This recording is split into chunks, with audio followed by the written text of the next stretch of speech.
حال أما ديما جرو قباسني وليتون إن شاء الله. السلام عليكم ورحمة الله وبركاته. السلام عليكم وعليكم السلام ورحمة الله وبركاته. ورنا نعرف التنانا والرويل كام التويل كام بعنا كان نفتن كقالي وبريد ويلمان ورمون دكي سنون وراسين جتة. سلامتك يتانسون هكايوف أبو هندي كيسانون دكتينا ربنا ما كان أباتين أبتي ملكا وأنا اللي سن ربنا هاقولو هكارا فبات أنسون كسم قرتني أكون راولين بينو أمتك إن قرتني كمو كان الدنيا كيزيرو إلمنا مارك هذا كرب ركوا باسو جماعة كرب جاباسو دعائي كيسانين دكتينا إجا حالا يرو كان ديما جرو ولي قباب سنتون ناقل قلو في شاء الله أكو مبيك كموكا يو كان أبوتو ونرى دبچات الرف حالي يرو kan TPLF akkasuma shane faanno akkasu shaabiyaa irraa haalli deemaa jiru akkuma hedduun keessan quba qabdan jedhee fudhutti maaliif warri baadiyaa jiran namni hedduun odeessan irraa argataniif inshallah saa kanatti seene sa'aatii dheeraa osoo wajjin hin turu lolli amma deemaa jiru kan kalee galgala eegalame akka Itoophiyaatti galgala saa tokkotti naannoo Affaar keessatti lafa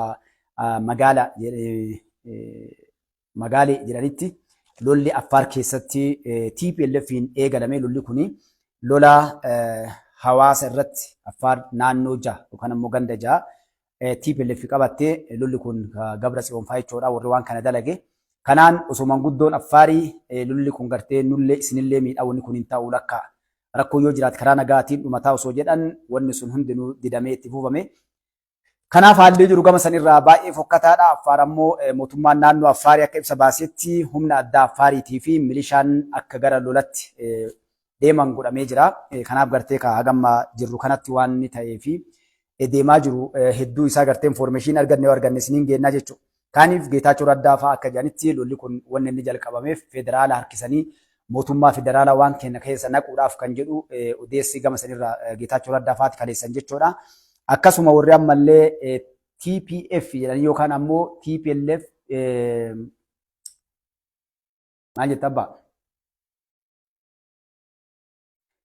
Okay, sanitti fufa faaxoon fiixa imaara itti dhufna inshallah san. TPLF Peace Force warri jedhaniin gartanii kunillee qophiin guddaan karaa Tigraay keessaa warroonni warra kana dura dhaabbatanis qophiin guddaan godhamee jira naannolee hedduu keessa jechuudha. Lolli dhoohii kun lola waan hedduu gadiin bahu ta'ee eeggamaa jira keessaayyuu Affaar akkuma isin beektanitti uummata.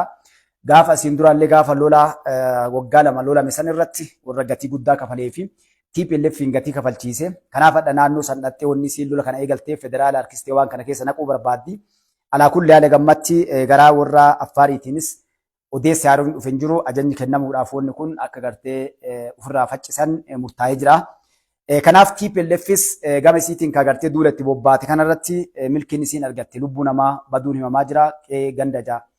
Gartee meeshaa guddaa moortaraaf akkasumas zuumaal kanneen lolli godhame jechuudha.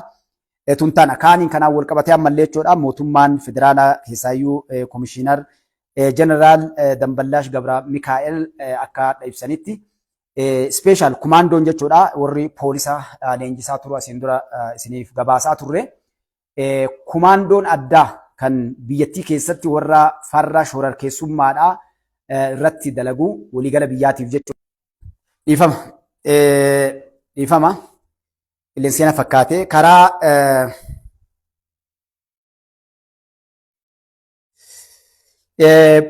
kumaandoon speeshal kumaandoon kun poolisiin jechuudha warra shororkeessota biyya keessatti shororkaa adda addaa uumuudhaaf qophaa'an warra barbadeessuuf takka ammoo tarkaanfii fudhachuudhaaf leenji'e humna addaa kumaandoo warra poolisaa maqaan poolisaa ta'u malee poolisaa federaalaati waan kana leenjisee warra ga'umsa qabanii fi akka addunyaatti dandeettii guddaa qaban ka gartee furga'ee bakka hunda waliigala biyyaa keessatti tarkaanfii warra fudhatuuf warra gartee teekinooloojii gargaaramu akkasuma warra qunnamtiilee dheertuu fagoo irratti waan hundaa irratti leenjii gayaa fudhatee fi ga'umsa gayaa qabu warra kana gartee federaallee bobbaasuu jira. Bobbaan warra kanaa ammoo rakkoolee biyya keessa jirtu walumaa galatti jechuudha. Rakkoo biyya keessa jirtu kan waliigala shanee faannoo akkasuma warroota biyya keessa ta'anii biyya jeeqan waliigala isaa irratti warra tarkaanfii fudhatu bakkoota gartee raayyaan ittisa biyyaa akkasuma poolisni warri taraa poolisni magaalaa keessaa kan nagaa eegsisan osoo hin taane warri kun warra akka waraanaatitti furga'ee kumaandoodha. Speeshal kumaandoo bira dabree warra tarkaanfilee gartee bakka hunda seenee tarkaanfii fudhachuu danda'uu fi sakandii keessa bakka hundatti bakka barbaachisaa ta'e furga'ee waa dalaguu danda'u isa kana leenjisanii bobbaasanii jiran jechuudha. Gara bobbatti wanni hundi xumuramee jira. Kanaaf kun oduu gammachiistu walumaa galatti rakkoolee hawaasni keenya biyya keessa gaafachaa ture karaa nageenyaatiin kan furu jechuudha. Humna raayyaa ittisa biyyaa maal kanneen poolisa osoo eeggatin warri kun hojii mataa isaanii dalaganii shororkeessonni eenyu fa'aa akka ta'e kan itti dhufnee agarra. Kana jechuun warri keessaayyuu kaadhaa shaneen faannoo waliin shaabiyaa wajjin TPLF wajjin warra biyya irratti duula banaa jiruuf uummata keenya shororkeessee karaa malaammaltummaatiin haala adda addaatiin biyyi teenya tasgabbii akka hin arganne godhan guutuu isaatu warra gatii isaan kafalchiisuu jechuudha kun kumaandoon kunneen gartee kumaandoo federaalaati gartanii poolisa federaalaa leenji'anii baanii yeroo dheeraa leenjii gayaa fudhachaa turanii istaandardii addunyaa kan eeggateen jechuudha. So inni kunis oduu gammachiistu amma deemaa jirtu kun ammoo oduun amma gartee jirtu kan karaa UK irraa dhufaa jirtu mootummaa UK dha. Lolli mootummaa Itoophiyaatiif Eertiraa gidduutti akka hin eegalamnee fi karaa nagayaatiin furuudhaa fi haasaa eegaluun himamaa jira. Wanni kun ammoo karaa mootummaa Itoophiyaa ta'e Eertiraa ta'ee fi UK irraa wanni ba'een jiru kunniin warra waan kanarraa gartee quba qabantu waan kana gadhiisanii mootummaa UK ofii qofa osoo hin taane Suudi Arabiyaan gahee leencaa qabattee nagaa kan akka buustuuf rasaasni akka tokkollee dhukaan irratti saa 24 akka dalagaa jiramu himamee jechuudha. Kanaaf kanarraa fi ilmaan Oromoo gabaabdumatti inshallah akkuma break newsitti isiniif hinne karaa warroota biyya tana keessatti rakkoo uuman warra shaneen gahee kana keessatti osoo isin shanaafattee isin waliin dalana jettee deemtu karaa jeneraalota TPLF'n alatti darbamuun himamaa jira jechuudha. Fakkeenyaaf jeneraaltichi hamaa tokko ka jeneraal Migbaay Haayilee jedhan waan inni katabee gadhiisee fi gara isaarraa baate irraa lola kana ni injifannaa yoo injifanne 4 kiiloo seennaa 4 kiiloo yoo seenne ammoo warroota farra keenya adda gartee saba yookaan ammoo warra adda gartee nurratti taphatu obboleewwan keenya ilmaan keenya fixu kana guutuu isaaniitti barbadeessinee biyya tana keessaa dhabamsiifna.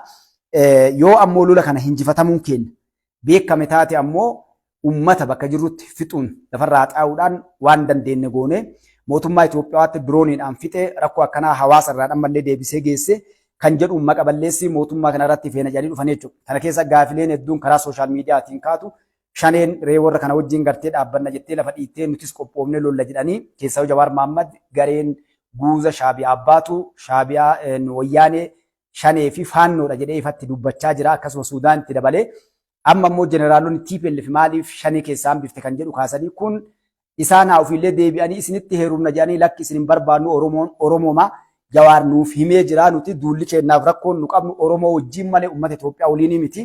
Kanaaf gartee uummata Itoophiyaa illee qabannee Oromootti duuluu deemna kan jedhu gartee ka jeneraalonni kaa'utti jiranii. Kanaaf uummanni Oromoodha warri gartee ka Jawaar faati isin dogongorsanii karaan taane deemtanii gartee lafa dhiittan isinuun dhuftu osoo dhufte kalee isin himaa ture Mustafaan jechuudha. Diinni keenya Oromoodha. Jedhanii deemaa jiran kana jawween ifatti sitti hime jawween Oromoo jettee jala shulshultaami jawween clear godhee isinitti hime wanni Jawaar dubbatu ifa gabbaase duulli deemaa jiru Itoophiyaa wajjin osoo hin taane Oromoodhaaf shaneedha Oromoodhaaf faannoodha Oromoodhaaf shaabiyaadha.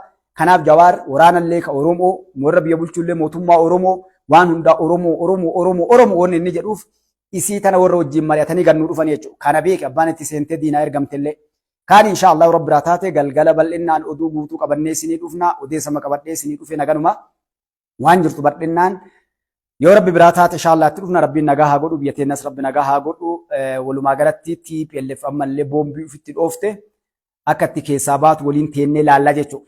TPLF akka itti keessaa itti baatu anillee isinillee hundi kennaa teennee laalla namni isaanii tumsullee jechuudha. Affaar wanni uummata Affaarii irraa barbaachisu maali? Mootummaan gartee federaalaa yoo barbaachisee fi tumsi godhuuf meeshaa qofa duubaaf kennuu malee wanni isaan gargaaranii takka illee hin jiru. Affaar amma gatii isaan kafalchiisti jechuudha.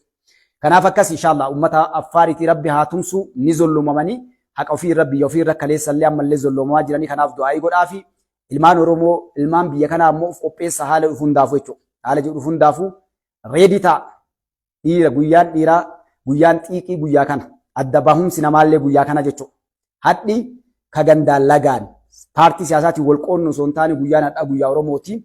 Guyyaa Oromoon tokkummaan dhaabbattee gantuudhaaf galtuu ergamtuudhaaf bololtuu warra gartee Oromoo dhiisee diina nurra faarsu yeroon itti of keessaa qulqulleessinu bara kana jechuudha. Lolli Eertiraa dhukaanaan ergamtuun namu abbaa fedhe haa ta'u namni hadha shaabiyaa faannoof shanee wajjin dhaabbatee diina Itoophiyaatii diina ilmaan Oromooti. Tun yeroo itti murtooftu jechuudha. Kana naa qabadhaa ta'anii yeroon itti qulqullaa'u namu kana liqimsi. Atiin nama jala shushultullee Jawaarii waliin fe'attee Maqalee galu yoo Maqaleen kasi galchitu yoo kan naftanyoota galu yookaan shaabiyaa galu tanaan alatti Itoophiyaa keessa taa'anii akka duraa lammii Itoophiyaa jechaa gaafa daangaan biyyaa cabee fi waan gamtaa waliigala ummataa irratti lafa dhiittu dabree jira barri sun. Biyyi kamu nama diina waliin dhaabbatee dhagaa biyya darbate ni diinsa jechuudha. Diina alaa dhufe san caalaa diinni ka keessa taa'ee diina alaa dhufu tumsu waan ta'eef gatii heerri biyyattiidhaa addunyaadhaa si kabalchiisu kabaluuf qophiidha. Kanaan duratti warri Jawaar wajjin nurra duultan takka gara Maqalee akkuma isiniin jedhe takka gara gartee Baahirdaariif Gondarii Goojjam yookaan ammoo gara Asmaraati. Kanaan ala Itoophiyaa keessa teennee taphannaan namni biyya bulchuu jiru ilma abbaa gadaati, ilmaan abbaa gadaati, ilma jeneraal Waaqoo Guutuuti, ilma jaarraa abbaa gadaati, ilma jeneraal Taaddasaa Birruuti, ilma Haji Adamsaa Addooti, ilma abbaa Jifaar bashaashaa irraa dhufee bash mataa isin godhu jira jechuudha. Gara isiniin jedha, isin jaaladha, isin kabaja, kaanii odeessi break news yoo jiraate gaggabaabsee kana isinii dhufaani. Halkaniiti halkan gaarii, ka guyyaatti guyyaa gaarii. Rabbiin injifannoodhaan nu haa galchuu. Guuzoo wada Asab, imalli gara Asabii, kabajaan raayyaa ittisa biyyaatiif mirgaan galaa jennaani. Assalaamu alaikum wa rahmatullaahi wa barakaatuh.